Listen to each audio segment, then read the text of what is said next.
Good morning, everyone. This is your chemistry teacher, Dr. Abdul Wajid, Assistant Professor, Department of Chemistry. Today, we'll deal about the remaining part of microspectroscopy, and our particular part are Frank-Condon principle, as well as we'll discuss fluorescence and phosphorescence. Simple language में समझने की कोशिश करते हैं कि actually ये जो Franck Condon principle है एक्चुअली है क्या. ये जो प्रिंसिपल है it is use for electronic and vibrational energy changes. Actually कैसा होता है, जब कोई इलेक्ट्रॉनिक ट्रांजिशन होता है, अलग अलग टाइप की इलेक्ट्रॉनिक एनर्जी लेवल्स रहती है. इलेक्ट्रॉनिक एनर्जी लेवल्स के बीच में वाइब्रेशनल एनर्जी लेवल्स रहती है और वाइब्रेशनल के बीच में रोटेशनल एनर्जी लेवल्स रहती है. This is the sequence. I hope you know that. Electronic, उसके बाद में वाइब्रेशंस, देन रोटेशनल्स. उसमें रोटेशन के अंदर इतने छोटे छोटे एनर्जी गैप रहता है, मतलब तुम बोल सकते हैं कि वो जो एनर्जी लेवल्स है और उनके बीच में का जो ट्रांजिशंस है डैट कैन बी निगलेक्टेड. तो बेसिकली जो फ्रैंक कॉन्डन प्रिंसिपल है it is related to absorption spectroscopy. It is one of the fundamental principle of absorption spectroscopy के इसका ऐसा रहता है कि each electronic state has its own sets of vibrational states. यहाँ पर आप लोगों को दिखाई दे रहे हैं कुछ ये इलेक्ट्रॉनिक एनर्जी, बड़े बड़े वाले जो ट्रांजिशन है वो इलेक्ट्रॉनिक ट्रांजिशन है और बीच में क्या है, वाइब्रेशनल एनर्जी लेवल्स दिखाई दे रहे हैं आपको. ठीक है. सो इन द मॉलिक्यूल, स्टेटमेंट याद रखना मैं क्या बोल रहा हूँ ध्यान से, और अपने कॉपी में ये सेंटेंस को नोट कर ला जो मैं तुमको बता रहा हूँ. तो so in the molecule electronic transition is very fast. Means उनका जो लाइफ टाइम रहता है वो 10⁻⁻10 -15 सेकंड रहता है. That is in very short time, less time. So there is no change to move the nucleus, means position and momentum of the nucleus before and after will remain same. Before and after transition will remain same. I repeat, in the molecule electronic transition is very fast, that is the lifetime is very short. There is no change to move the nucleus, means position and momentum will remain same before and after transition. Means तुम बोल सकते हैं nucleus transition और electron transition. तो इसमें electron का transition ऐसा बताते हैं कि इतना फास्ट होता है कि न्यूक्लियस का जो ट्रांजिशन है वो बिफोर एंड आफ्टर वो कैसा रहता, उसका न्यूक्लियस का मोमेंटम और उसकी पोजीशन विल रिमेन्स अनअफेक्टेड, यानी कोई फर्क नहीं पड़ता उस पर. No change in nuclear distance.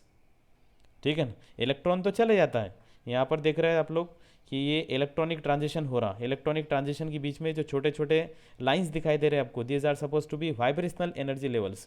तो इलेक्ट्रॉन्स इलेक्ट्रॉनिक से एक इलेक्ट्रॉनिक एनर्जी लेवल से दूसरे इलेक्ट्रॉनिक एनर्जी लेवल में जा रहा है. तो यहाँ पर इलेक्ट्रॉनिक ट्रांजिशन हुआ, साइमल्टेनियसली वाइब्रेशनल एनर्जी लेवल्स के अंदर भी ट्रांजिशन हुआ.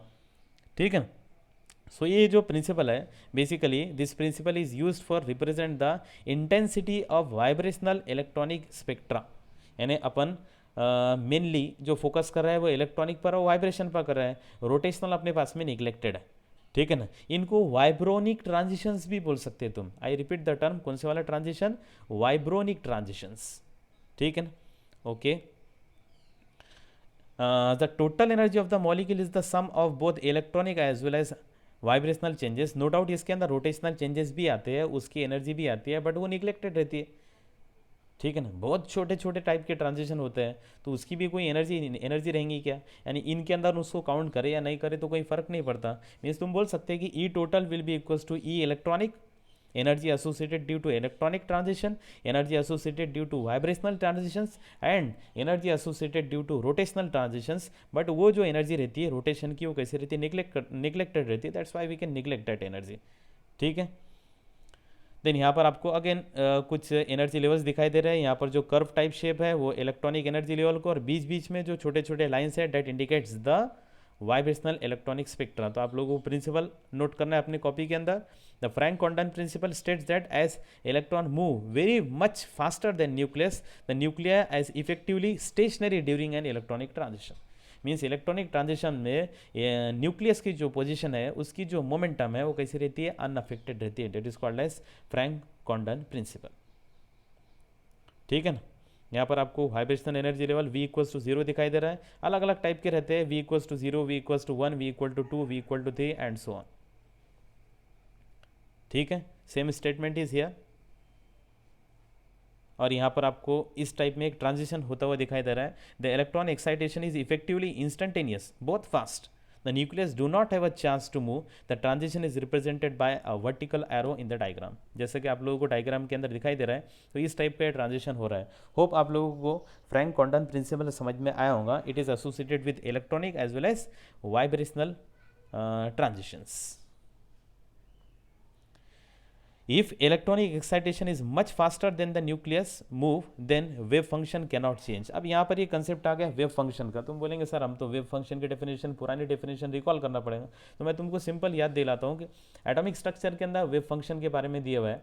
वेव फंक्शन मतलब क्या है, जब ऑर्बिटल के कंसेप्ट दिए हुए हैं, ठीक है ना, whenever we are discussing about the Schrodinger wave equation, तो वहाँ पर वेव फंक्शन के बारे में डिस्कशन दिया हुआ है. वेव फंक्शन साई और साई स्क्वायर के बारे में थोड़ा थोड़ा याद आ रहा होगा तुमको. एटॉमिक स्ट्रक्चर में भी दिया हुआ है और आप लोगों ने फिजिकल केमिस्ट्री में भी पढ़े होंगे. क्वांटम केमिस्ट्री के अंदर क्या था उसका सिग्निफिकेंस पता है कि आप लोगों को याद आ रहा है क्या? उसके बारे में ऐसे लिखा होता है, ये wave function psi represent the probability of finding electron density at a particular instant of time.